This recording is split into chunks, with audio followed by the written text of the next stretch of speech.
이달 한 달은 우리 예수 믿는 사람들이 점점 채워가야 될 성품에 대해서 지금 계속 보고 있습니다. 우리가 채워가야 될 성품들은 바로 예수 그리스도의 성품을 닮아가는 것일 것입니다. 그렇기 때문에 이 땅에서 살아있는 동안에는 완전하게, 완벽하게 그 성품을 닮아갈 수 있는 사람은 아무도 없습니다. 우리가 죽어서 저 하나님 나라에 갈 때는 우리 예수님과 완벽하게 닮겠죠. 그러나 이 땅에 살아가는 동안은 누구도 완벽하게 될 사람은 없습니다. 모두가 다 닮아가는 과정 속에 있는 것이죠. 그렇기 때문에 우리는 계속해서 닮아가야 될 것입니다. 때문에 지금까지 계속 바라보는 우리가 갖추어 가야 될 성품은 모두가 다 완벽하지 않습니다. 모두가 다 완전히 못하는 것도 아닐 것입니다. 다 차이가 있는 것 뿐이죠. 어느 갖추어 가야 되는 과정 속에 어느 과정 속에 있으니까요. 우리가 계속해서 갖추어 가려고 애써가고 그래서 조금씩 더 닮아가는 그런 우리의 모습으로 갖추어 갈 수 있었으면 좋겠습니다. 오늘은 감사에 대해서 볼 것인데요. 본문의 말씀을 보게 되어지면 10명의 나병 환자가 예수님을 만나고 예수님에게 긍휼을 베풀어 달라고 외치게 되어집니다. 그러자 예수님께서 그들에게 제사장들이 가서 너희 몸을 보이라 말씀하십니다. 그 말을 듣고 가는 중에 이 10명의 나병 환자들이 깨끗하게 나음을 받았습니다. 그 중에 한 사람, 사마리아 사람만 예수님께 돌아와서 감사를 드렸고요. 나머지 9명은 예수님께서 물으시는 것처럼 어디 갔느냐. 이것이 오늘 우리가 읽은 본문의 말씀인데 이 말씀을 통하여서 감사에 대해서 우리가 살펴보도록 하겠습니다. 먼저 감사하게 되어지면 능력이 임하게 되더란 얘기입니다. 더 큰 것들을 체험하게 된다는 얘기입니다. 감사를 하고 있는 본인 자신에게 큰 능력을 은혜를 체험하게 되어집니다. 불평, 불만 그 마음이 있다 할지라도 감사의 조건들을 하나씩 적어보시기 바랍니다. 하나씩 떠올려 보시기 바랍니다.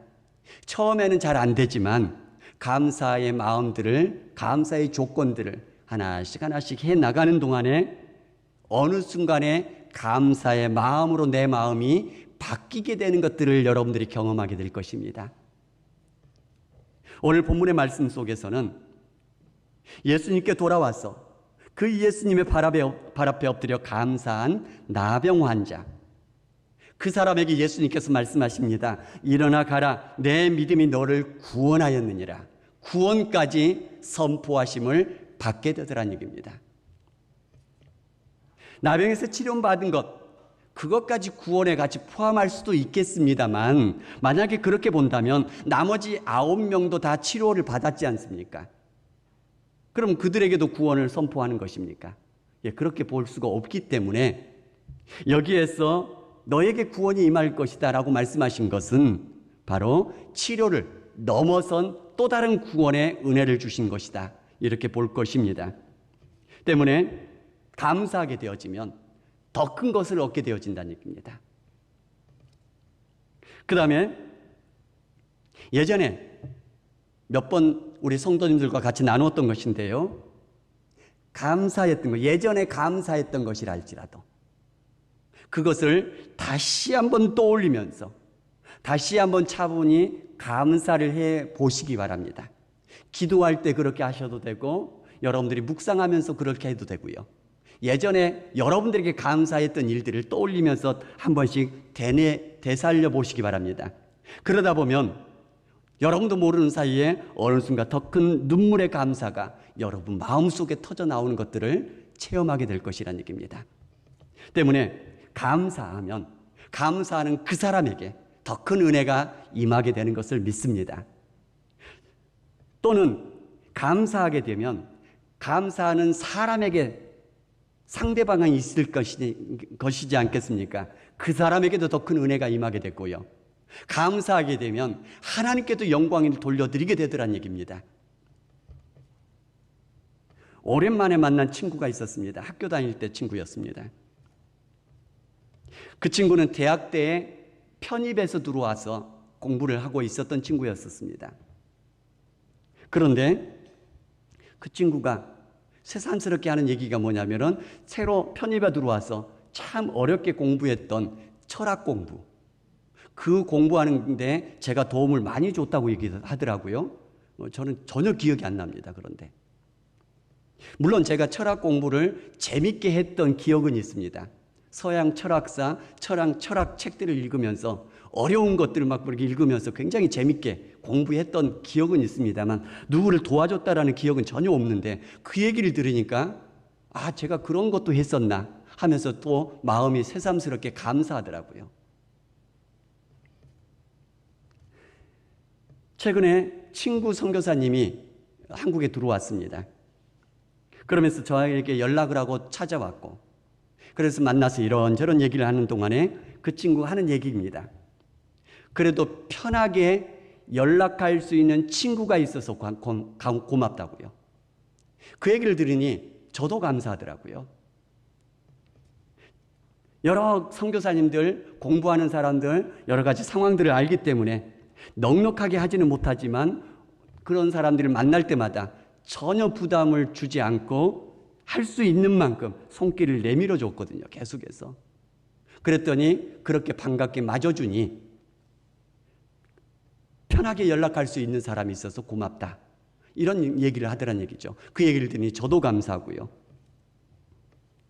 어떤 글에서 읽어봤습니다.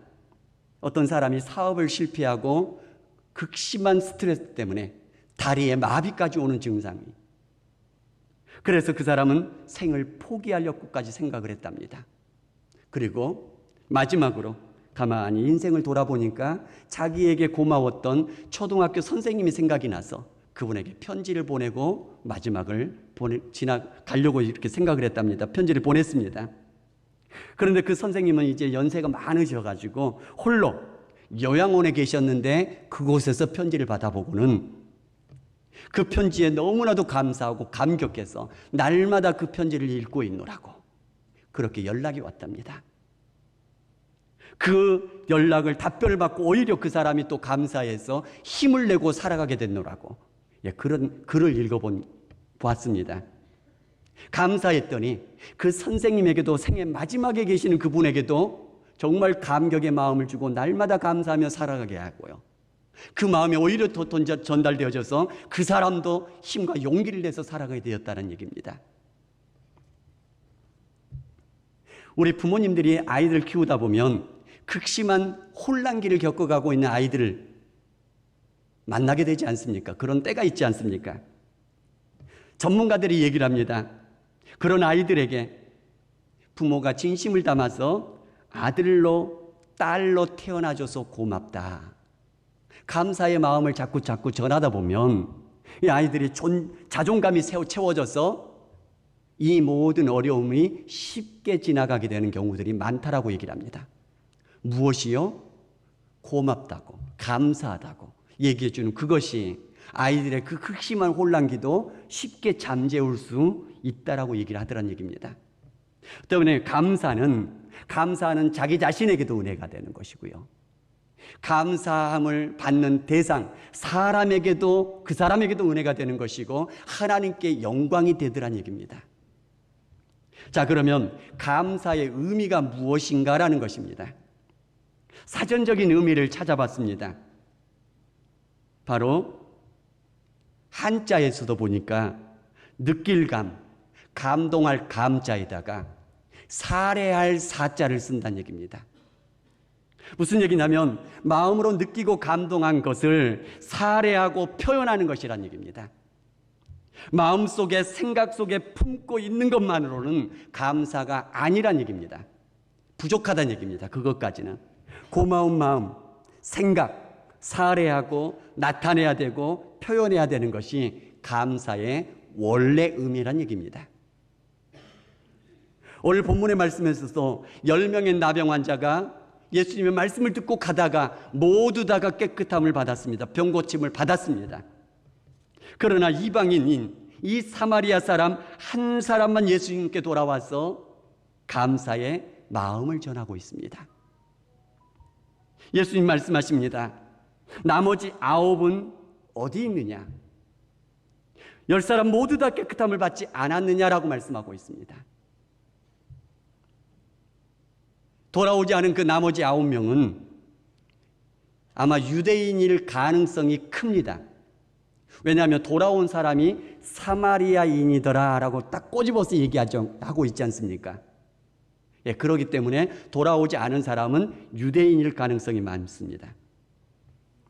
아마 그들은 마음속으로 감사하다 생각했을지 모릅니다.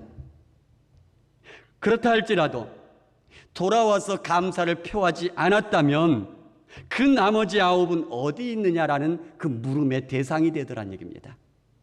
감사는 마음의 생각이 표현으로 나타나는 것이란 얘기입니다. 물론 표현으로 나타나는 것은 여러 가지가 있겠죠. 말로 표현할 수도 있는 것이고요. 여러 가지 방법으로 표현할 수 있을 것입니다. 그래서 감사라는 것은 그 마음, 그 생각을 표현하는 것까지, 그것이 감사라는 것입니다. 자, 그러면 우리가 감사를 잘 하지 못하는 이유가 무엇인가? 첫 번째는 받은 것이 전혀 없을 때, 그럼 진짜 감사할 것이 없지 않습니까? 그러면 감사를 못하는 것이고요. 그러나 받은 것이 있는데 받은 것이 없다라고 느껴질 경우, 그럴 때는 감사를 할 수가 없게 되어집니다. 이 돌아오지 않은 나머지 9명도 제사장을 향해서 걸어가는 도중에 깨끗함을 받았지 않습니까? 예수님께서 직접 말씀하셨을 때에 말씀하신 그 순간에 고침을 받았다라면 이 사람들도 감사했을 것입니다. 왜냐하면 예수님이 말씀하심으로 고침받았다 바로 느꼈을 것이 아니겠습니까? 그런데 한참을 걸어가다가 고침을 받았기 때문에 예수님과 크게 연관이 없다라고 생각했을지도 모른다는 얘기입니다. 아니면 자신들이 예수님이 말씀하지 않으셨습니까? 제사장들에게 가서 너희 몸을 보이라. 믿음으로 걸어간 것입니다. 지금 10명 다. 때문에 자신들의 믿음으로 걸어갔기 때문에 믿음으로 걸어가지 않았더라면 이런 일들이 일어나지 않았을 거란 얘기입니다. 그렇기 때문에 그 사람들은 어쩌면 공제사를 자신들의 믿음으로 돌렸을지도 모르겠다는 얘기입니다. 받은 것이, 그 사람에게 받은 것이 없다라고 느꼈을 경우에는 우리가 감사하지 못할 수도 있다는 얘기입니다. 또 하나는 마음은 있지만 쑥스러워서 차마 감사하지 못하는 경우도 있습니다. 아마 대부분의 한국 사람들이 이것에 포함되지 않을까 싶습니다. 대부분의 한국의 문화가 예전에는, 지금은 이제 많이 달라졌습니다만, 예전에는 어렸을 때부터 감사하다는 말을 들은 적도 잘 없이 자랐고요. 감사하다고 직접 해본 적도 잘 없이 하면서 그렇게 자라왔습니다. 그러다 보니까 감사하다라고 얘기하는 것들이 쉽지 않은, 특히나 가까운 사람들에게 얘기하는 것은 더 쑥스러워서 잘 표현하지 못하는 것이 많은 사람들이 거기에 해당되는 것 같습니다. 예를 들자면 부부 사이라든가 부모 자식 간의 사이라든가 가까운 사람들일수록 여기에 해당되는 경우가 많은 것 같습니다. 또 마음은 있는데 다른 것이 우선이 되어서 뒤로 미루다가 잊어버리는 경우가 있습니다. 돌아오지 못한 9사람, 그 사람들은 유대인일 가능성이 큽니다. 거의 유대인일 것입니다. 그렇다면 이 사람들이 유대인이라면 제사장들에게 자신들의 몸을 보여 율례를 행하는 것이 그들에게는 우선이란 얘기입니다. 그들은 어렸을 때부터, 유대인들은 율례를 지키고 율법을 따르는 것, 이것이 중요하게 생각되어 왔기 때문에 몸이 깨끗하게 고침을 받았다 할지라도 제사장들에게 찾아가서 자기네 깨끗해진 몸을 보이고 제사를 드리고 그렇게 선언을 받는 것, 이 율례를 지키는 것들이 그들에게는 먼저였고 우선이었다는 얘기입니다. 그러나 이방인인 사마리아인은 율례에 얽매이지 않습니다. 그렇기 때문에 먼저 감사하러 예수님께 돌아올 수 있었다는 얘기입니다. 그러니까 무엇을 우선으로 생각하느냐에 따라서 다른 것 미루다가, 우선된 것 미루다가 그렇게 놓쳐버리고 잊어버리는 경우들도 생긴다는 얘기입니다. 또 감사를 잘 하지 못하는 경우는 당연하게 생각하면 감사를 못하는 경우가 생깁니다. 감사할 수 없을 뿐만 아니라 오히려 나중에는 무례하게 더 요구하는 경우까지 나아가는 경우들을 보게 되어집니다. 남편들이 아내가 밥을 해주고 빨래를 해주고 등등을 당연하게 여겨버리면 고마운 줄 모르게 되고요, 당연하게 생각하게 되어지고 이렇게 그냥 흘러가더란 얘기입니다. 아이들이 부모님이 먹여주고 키워주고 공부시켜주고, 물론 이거 당연히 부모로서 역할이잖아요. 그런데 그것을 당연하게 여겨버리면 감사하지 못하고 지나가더란 얘기입니다. 어려운 선교지에서 선교 지역의 현지인들, 어려운 사람들 많이 있지 않습니까? 그들에게 선교사님들이 자꾸 도움을 주고 베풀어 줍니다. 처음에는 감사를 하지요. 그런데 자꾸 주다 보니까 나중에는 빠지거나 거르게 되면 오히려 왜 빼먹었냐고, 왜 완주냐고 화를 내는 경우가 생기더란 얘기입니다. 당연하게 생각이 그들의 마음을 점점 사로잡았다는 얘기가 되는 것이죠. 그렇게 되면 감사를 못하게 되는 것이고 오히려 더 화를 내는, 무리하게 구는, 거기까지 나아가는 경우도 생기더란 얘기입니다. 자, 그러면 우리가 감사해야 될 대상은 누구인가? 먼저 첫 번째는 우리가 살아갈 때 도움을 준 그 사람들에게 직접적으로 감사를 해야 되는 것입니다. 특히 가까운 사람들일수록 더욱 감사를 표시를 해야 될 것입니다. 다윗이 나발이라는 사람이 양털을 깎는다는 소식을 들었습니다. 그리고는 사람들을 보내서 양식을 좀 나누어 달라고 청을 했지만 거절을 당합니다. 그러자 다윗이 군사를 이끌고 그들을 쓸어버리려고 작정을 하고 나아갑니다. 이게 무슨 일이냐면, 이전에 나발과 나발의 사람들이 광야에서 양을 칠 때에 다윗과 다윗의 군사들이 양들을 지켜줬거든요. 수없이 지켜줬거든요. 생명들도 다 지켜줬거든요.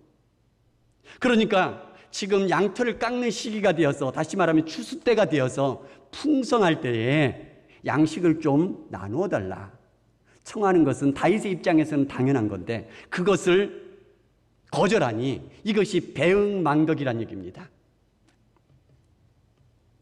이 소식을 전해 들은 나발의 아내인 아비가일이 서둘러서 음식을 준비해서 다윗을 찾아가 만나서 대접하며 용서를 구하고 모두의 생명을 구해냅니다.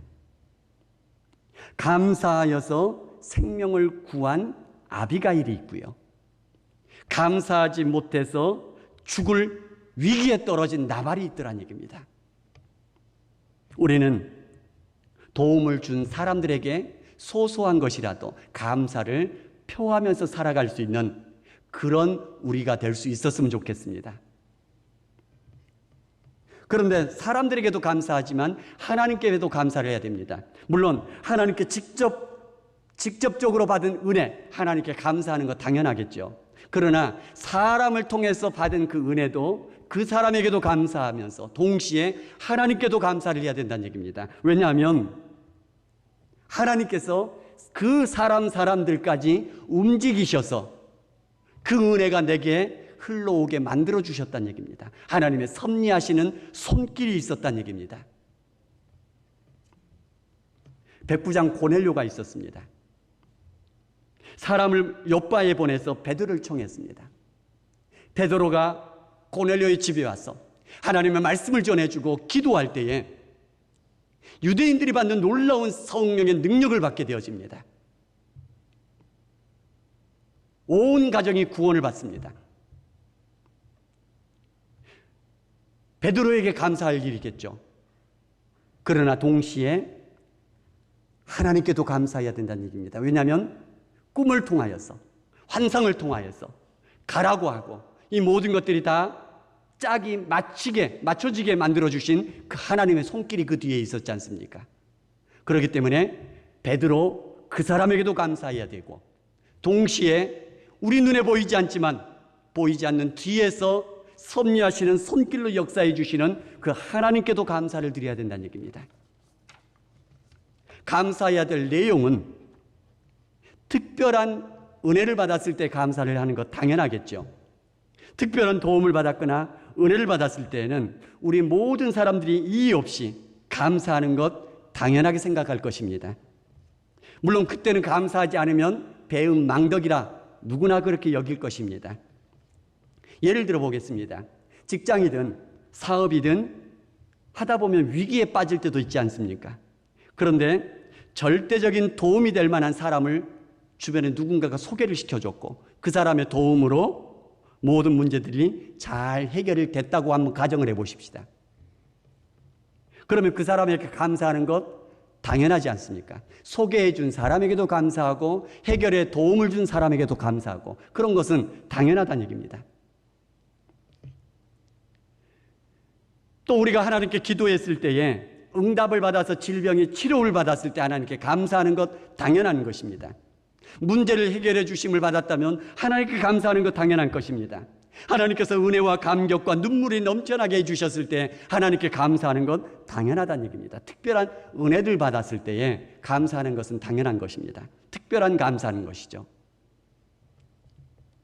그러나 또 감사해야 될 것은 일상의 소소한 것들도 감사해야 된다는 얘기입니다.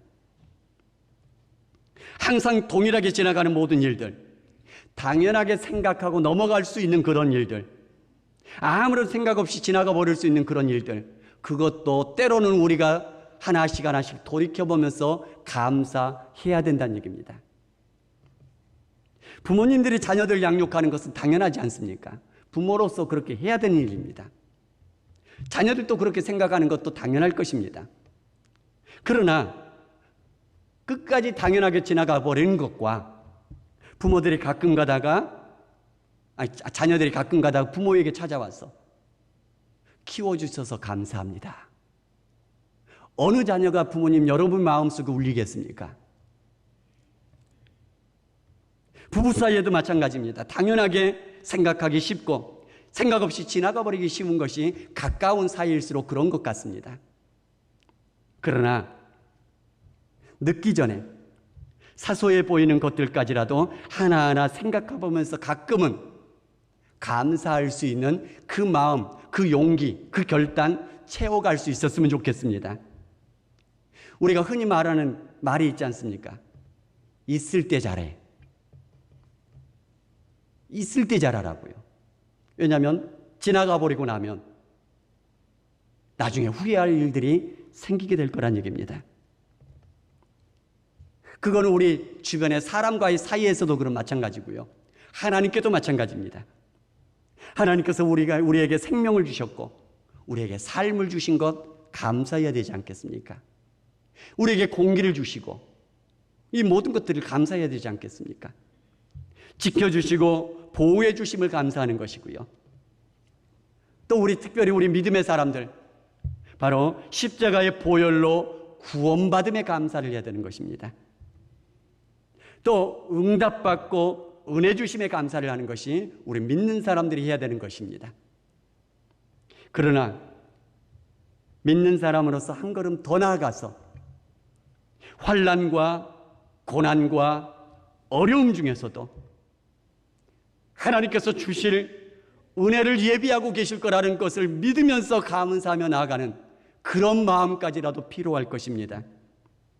건져주실 은혜에 감사하고 변장된 축복으로서 오히려 축복으로 바꾸어 주실 것을, 그 하나님의 신실하심을 믿으면서 믿음으로 감사하며 나아감으로써 더 큰 감사를 받게 되는, 감사할 것들을 받게 되는 그런 믿음의 사람들 될 수 있기를 주님의 이름으로 축복합니다. 여기에 딱 맞는 말씀이 데살로니가전서 5장 18절에 범사에 감사하라. 이는 너희를 향하신 하나님의 뜻이니라. 좋은 일, 특별한 일, 소소한 일, 그것도 감사하는 것입니다. 그러나 어려운 일, 고난당한 일, 환난당한 일도 범사에 감사함으로써 그것이 바로 너희를 향한 하나님의 뜻이니라. 하나님의 뜻이 우리 가운데서 이루어지는 그 은혜를 체험하며 나아갈 수 있는 그러한 믿음의 사람들 다 될 수 있기를 주님의 이름으로 축복합니다. 말씀을 요약합니다. 감사는 고마운 마음, 고마운 생각을 표현하는 것까지입니다. 마음으로만 생각으로만 간직하는 것은 아니란 얘기입니다. 사람들에게도 감사를 표하면서 살아가시고요. 하나님께도 감사를 표하면서 살아갈 수 있는, 특별히 사람들에게 은혜를 받았을 때에는 그 사람에게도 감사를 하고 하나님께서 보이지 않는 손길로 섭리해 주셨기에 그 하나님께도 감사하면서 살아갈 수 있는 그런 우리가 될 수 있기를 바랍니다. 특별한 일에도 당연히 감사하지만 일상 속에서 소소하게 지나가는 그런 것들도 때로는 한 번씩 생각하면서 감사하면서 살아갈 수 있기를 바랍니다.